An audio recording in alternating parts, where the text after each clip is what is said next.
Hello, everyone. I'm State Representative Ana Maria Ramos, and today we are talking about some safety measures that we could take during this current COVID crisis that we're experiencing right now. Dallas County is currently experiencing one of the highest spikes that we've had in the last couple of months. The Dallas County Health and Human Services reporting about 260 new cases, and overall in Dallas County, the total is about 10,700. And so as the numbers continue to increase, I've invited two of the medical professionals from House District 102 and constituents to speak to us a little bit about what their thoughts are, suggestions, and kind of offer some guidance as we move forward. So Jill Rice is also part of our Action Steering Committee, which is our public health outreach task force. So she's here joining us to talk a little bit about herself and what we can do in our community to protect each other. And then Jeff Nowak, who is also a medical professional in our community, is going to enlighten us and how we can move each other forward. So would you all please introduce yourself? Tell us a little bit about yourself. Jill? Sure. I'm Jill Rice. I'm a nurse practitioner. I've been a nurse practitioner since 2000. I'm certified as a family nurse practitioner and a psychiatric mental health nurse practitioner. Practice as a nurse in pretty much any field you can imagine, because you can do that in nursing and it's great. So, I have a very varied background. Right now I'm practicing in psychiatric pain management. A lot of my patients are they're a very high risk group, older and many comorbid medical conditions. So, I'm very interested in keeping them safe in our community as well as everyone else in House District 102, Texas, the US, the world. Yeah, no kidding. And Jeff? Hi, so I'm also a nurse practitioner. I'm actually specialized in acute care. So primarily the hospital care of oncology patients. I've been a nurse since 1999, and I became a nurse practitioner in 2008. I also have a high-risk population. Folks with cancer are already set up to get all kinds of other problems, and that's my primary interest.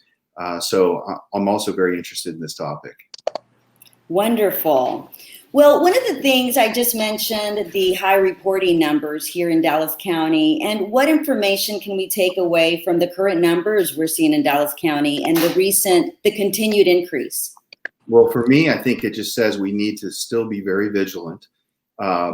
Obviously, I've been telling my patients, it's still raining. We're not sure how much it's rained because of testing, and we're not sure how much more rain's happening, but the disease is here, and we need to be very vigilant and pay attention and take care of each other moving forward.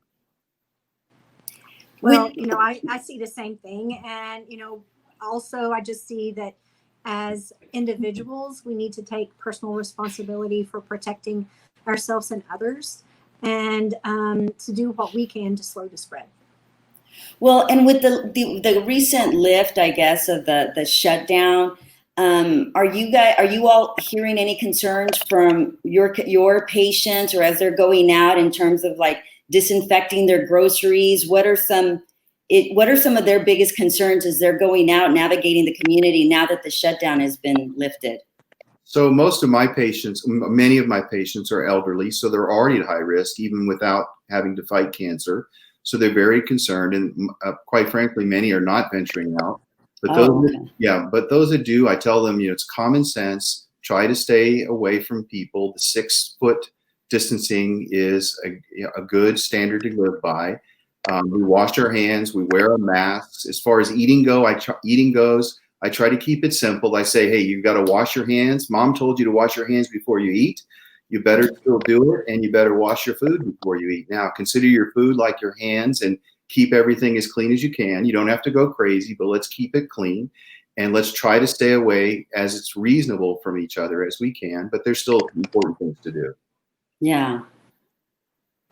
Well, for my patients, a lot of them are doing the same. They're not venturing out. A lot of them are terrified to go out, quite frankly. They are really distressed. The ones that are very high risk, that They're concerned that they're going to lose their job if their job makes them come back into the workplace because they don't feel safe. And there are a lot of just varied concerns that come along with it.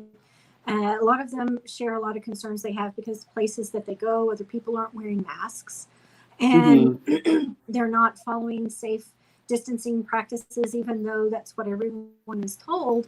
They're getting into their 6-foot bubble without a mask.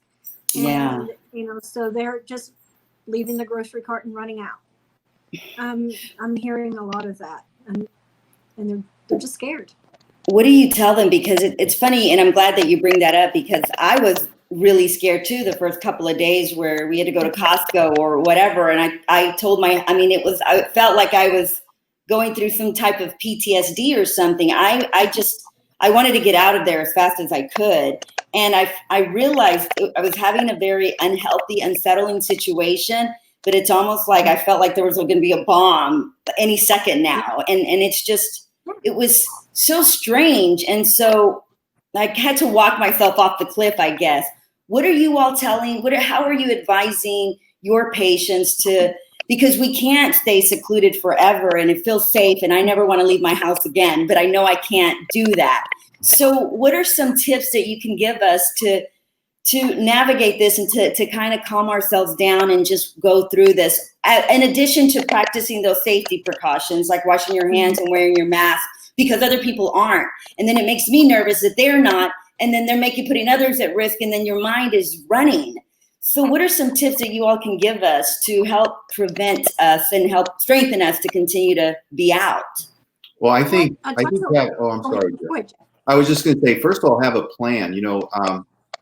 I don't like stores, so this is very natural for me. I know exactly what maybe this is a male thing, but I know exactly what I want.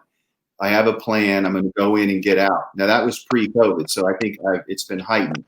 But I think it's important to know. And some stores are bigger, larger. Also have a plan for a good time of day. Yeah. You don't want to go at 5:10 after everyone else is getting off of work. There are the senior times that are very great for older folks to go. So I think a lot of it just has to be planning. And then I had one of those moments where I was really, really nervous. So I before going in, I tell people, think about, if you do get nervous, what is your plan? And it's okay to walk out and take a breather. And come back in and come back at another time. But just kind of have a plan and see how you're going to do things moving forward. I'm sorry to cut you off, Jeff. That's good. Oh, that's okay. I'll add to that. A lot of my comments are very similar. But, I do practice in mental health. So, I talk to a lot of my patients about mindfulness exercises. And, you can find mindfulness exercises on YouTube for free. You can learn more about it, and it teaches you how to use your senses to ground yourself in the present moment. And I talk to them about doing a mindfulness exercise before they go in. Like you said, having a plan. Most places do have a map of the store available on their website. So you can kind of, I know Target does, they have like what aisle this is in or what aisle that is in, and you can plan your route to go through and get everything you need to go. And like you said, plan your time appropriately. And also tell people, if it's not something that is dire, then maybe, wait and do all your shopping at one time. Don't go a bunch of times through the week. Some things can be ordered online. Be creative. My parents aren't allowed out of the house. I'll be straight. I have had them in restriction before other people went in restriction when I started hearing little mumblings or whatever. But, so they have gotten really good about the only things they're allowed to do out of the house are they can go get their groceries. They order it and pay for it in advance. And then they come and they put the groceries in the trunk for them. And then they drive away. So, they can just pop the trunk, they put the groceries in, they take off.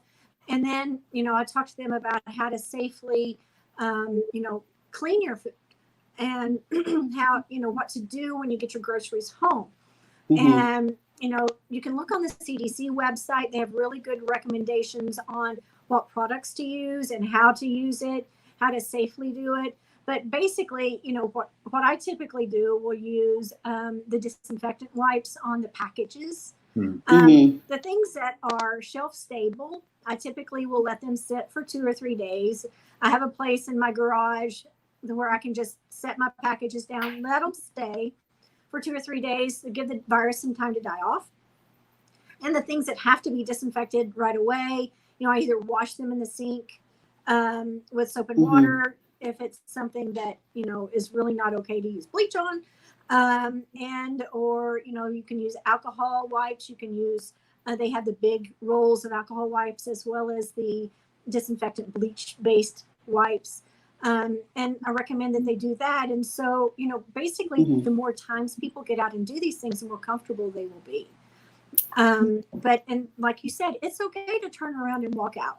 It's okay to, if you get up to the register and they switch and the lady that's there now or the gentleman that's there now doesn't have a mask on, you can leave. It's okay. Or you can stand 6 feet away and ask them to put on their mask. We've also tried to help some of our senior neighbors and just shop for them. And of course, for family and friends, and try to consult and have, be efficient. And sometimes you send a little team out. There's the group of 3. Some the produce people, the dairy people, and then the bread and everybody comes back. And then one gets the car, the other pays, and off we go. So it's just about planning and being ready. Well, and I love the idea of community, like being creative with your community, with your friends, with your neighbors. We did that in our neighborhood as far as going to the liquor store. I'm just kidding. It was a joke. We took turns for each other. But anyway, I'm joking about that. But what is something that does concern people in our community, as we're making calls to senior citizens in our community, and a lot of them are asking about the hydroxychloroquine. And they're asking if it's something that we, of course, refer them to their medical providers. But what are your thoughts on that based on your own research and what you know in terms of, is this something that the community should be exploring overall? What are your thoughts on that? So my simple answer is the CDC says it should only be used in the clinical trial. And in my world, in chemotherapy with very potent agents, we don't like to use things until they've been proven effective. And the CDC, which has been the source for our information, currently says, other than the clinical trial, that's where the drug should be used. It's comforting to know it's been around a long time and its side effects are well known in other conditions like malaria and lupus and rheumatoid arthritis.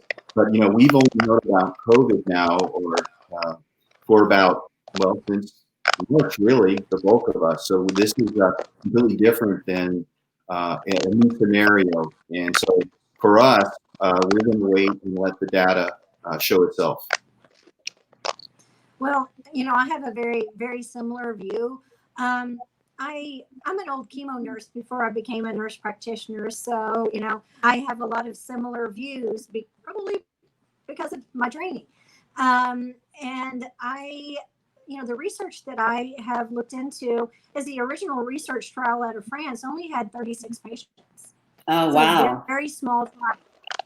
They have tried to replicate the findings, and in similar research trials in China, they actually demonstrated potential harm and not benefit. And in other trials, they're kind of all over the map at this point. There's not dependable research validating that it's safe. It has an emergency approval to be used. However, it's not recommended by I guess it was trying to remember the specific group. I've been doing a lot of research into the different certifying bodies and the different alliances, and different reading on Medscape and different areas to kind of get as much research in as possible to understand, should we be using it, is it safe? And I can't say that it's safe at this point. So at this point, I would not prescribe it. Okay, thank you. And so people should just wait wait until there's more stronger data to support the need. So the last question. No data, the data doesn't support it. Thank you. And so our last question is, as you all know, these last couple of days, there's been a lot of protests and continued increase in our numbers, in our COVID contact numbers. What is some advice that you could give as people are continuing to plan ahead with protests and support their neighbors and protest against police brutality? What is some advice that you could give to the people who are out there supporting their neighbors, but how to also make sure that they're safe and they continue to protect themselves throughout this movement? Well, I think for me, most important is if you think you could be sick, you certainly don't want to go out and make others sick. And it sounds very simple, but we would have to remember, no matter how passionate you are about anything, be it a protest, going to work, helping your mom, taking care of your elderly neighbor, if you think you could make them worse, you absolutely could not do that. So to start with, you have to make sure that you are well in order to help other people. Wonderful. And then to take it a step further, the people that are well should be wearing masks, staying 6 feet away, same kind of recommendations as going to a store or anywhere out in the community. I recommend people wear a mask whenever they leave their home if they're going to be around other people. And, making sure maybe taking some hand sanitizer along with you, that can be helpful as well. And just being mindful of what you touch, and knowing that, people can be out there, have absolutely no symptoms and be contagious. So, while I may look fine today, I, may run a fever tomorrow. You never really know. And so just because you don't have a cough, you don't have a fever, you don't have chills, you're not having, diarrhea or any of the other symptoms, you're not running any kind of fever, doesn't mean that you're not contagious. So wearing that mask, staying 6 feet away, is just the way that you can show that you respect your health and the health of others. Well, and I really love that, because if you do feel that you're sick, and you could still be passionate about it, but the important thing is to protect others. So don't participate in this. Do protest in other ways, but don't get your neighbors sick. But while you're there, continue to protect yourselves and each other. So I want to thank you, Jeff Nowak and Jill Rice, for joining us today. You guys are amazing constituents. Thank you for taking the time to educate us and to continue to educate our community, inform our community. And thank you for being first responders out there on the front lines, dealing with some of the hardest times, I guess, that we've experienced in our own lifetime. So I appreciate you taking the time, and stay safe. Well, thank you very much for this opportunity and helping us take care of helping others. Thank you.